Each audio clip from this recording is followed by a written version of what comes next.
श्री शिवाय नमस्तुभ्यम। जय माता दी। दोस्तों, आप सबका मेरे चैनल में स्वागत है। सोमवार की अष्टमी का कितना बड़ा महत्व होता है और सोमवार की अष्टमी का दिन भगवान भोलेनाथ को प्रसन्न करने का सबसे उत्तम दिन होता है और यह दिन भगवान शिव और माता पार्वती के मिलन का दिन भी होता है, जिस दिन भगवान शिव जी की शिवलिंग के सामने 64 योगिनियां नृत्य करती हैं। अगर आपके जीवन में बहुत ज़्यादा दुख और परेशानियां चल रही हैं, तो ये सोमवार की अष्टमी आपको बिल्कुल नहीं छोड़नी चाहिए, क्योंकि एक साल में सोमवार की अष्टमी 3 से 4 बार ही आती है। बहुत ही कम ऐसे मौके आते हैं जिस महीने में सोमवार की अष्टमी होती है। इस बार सोमवार की अष्टमी आ चुकी है, जो कि जून महीने में पड़ रही है। सोमवार की अष्टमी 26 जून 2023 को आ रही है, पर इसकी शुरुआत 25 जून को रात्रि 8:30 बजे से प्रारंभ हो जाएगी और 26 जून 2023 को रात्रि 9:40 पर समाप्त होगी।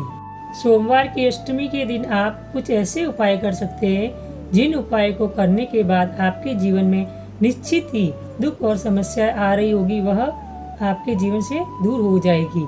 जब भी आप उपाय करेंगे तो मन में विश्वास और श्रद्धा रखकर करिएगा, आपका उपाय जरूर काम करेगा।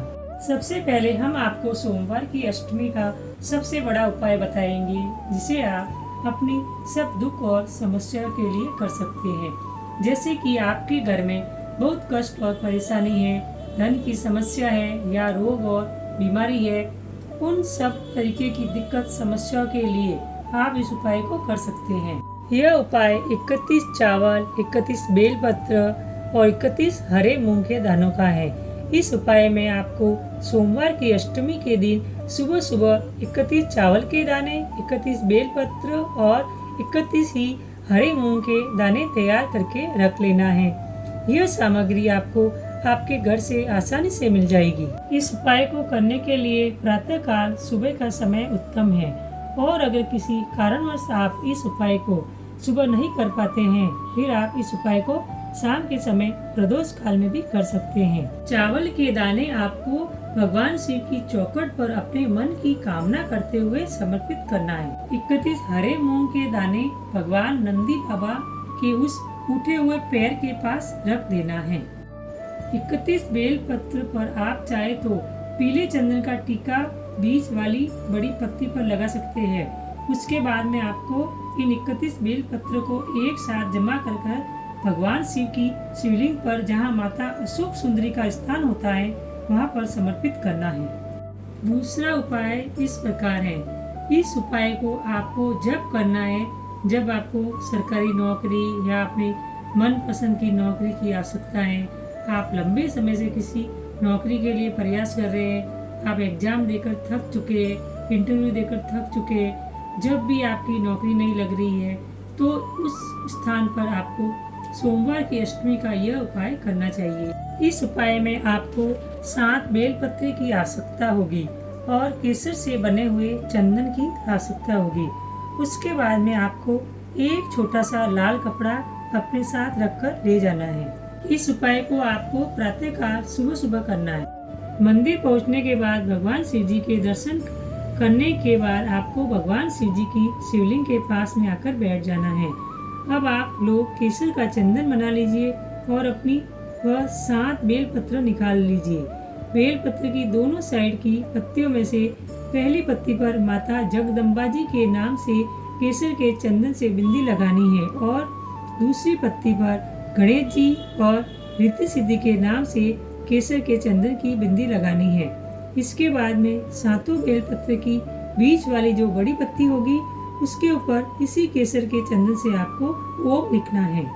अब आप यह 7 बेलपत्र एक साथ जमा कर भगवान शिव जी के मंदिर के ऊपर समर्पित कर दीजिए। कुछ समय तक इन बेलपत्र को भगवान शिव जी के ऊपर समर्पित रहने दीजिए और जब तक आप भगवान शिव जी के श्री शिवाय नमस्तुभ्यम मंत्र का जाप कीजिए। जैसे 5 से 10 मिनट का समय बीत जाए, इसके बाद आप अपने साथ जो एक लाल कपड़े का टुकड़ा लेकर आए हैं, वह लाल कपड़े के टुकड़े में आपको इन 7 बेलपत्रों को भगवान शिव जी की शिवलिंग से उठाकर अपने उस लाल कपड़े में रख लेना है और इस लाल कपड़े में इन बेल पत्र को रखकर अपने घर पर भगवान भोलेनाथ से आशीर्वाद लेकर आ जाना है। इस लाल कपड़े को आप अपने घर पर भगवान भोलेनाथ का आशीर्वाद समझकर रख सकते हैं, या अगर आपको कोई व्यापार बिजनेस या दुकान नहीं चल रही है तो उस स्थान पर जाकर भी आप इस कपड़े को रखेंगे तो आपका दुकानदारी व्यापार बिजनेस चलने लगेगा। यहाँ पर उपाय पूरा हो जाता है। तीसरा उपाय, अब ये उपाय शादी और विवाह के लिए है, जिसमें हम आपको सोमवार की अष्टमी के दिन किए जाने वाले शादी विवाह के 2 उपाय बताएंगे। जिस लड़का लड़की की घर में शादी नहीं हो रही हो, बहुत सारी अड़चने आ रही हैं, उस स्थान पर आपको सोमवार की अष्टमी के दिन यह उपाय करना चाहिए। इस उपाय में आपको मात्र हल्दी की आवश्यकता होगी। इस उपाय में आपको अपने लड़का या लड़की के साथ में भगवान शिव जी के मंदिर जाना है। अपने साथ में आपको हल्दी भी लेकर जाना है। अपने बच्चे के हाथ में वह हल्दी दे दीजिए और उस हल्दी से अपने बच्चे की उंगली से भगवान शिव जी की शिवलिंग की जलाधारी के ऊपर जो माता अशोक सुंदरी का स्थान होता है वहाँ पर 7 बिंदियाँ लगवानी है। भगवान शिव जी की शिवलिंग के ऊपर माता अशोक सुंदरी का स्थान भगवान शिव जी की जलधारी के बिल्कुल बीचों बीच होता है।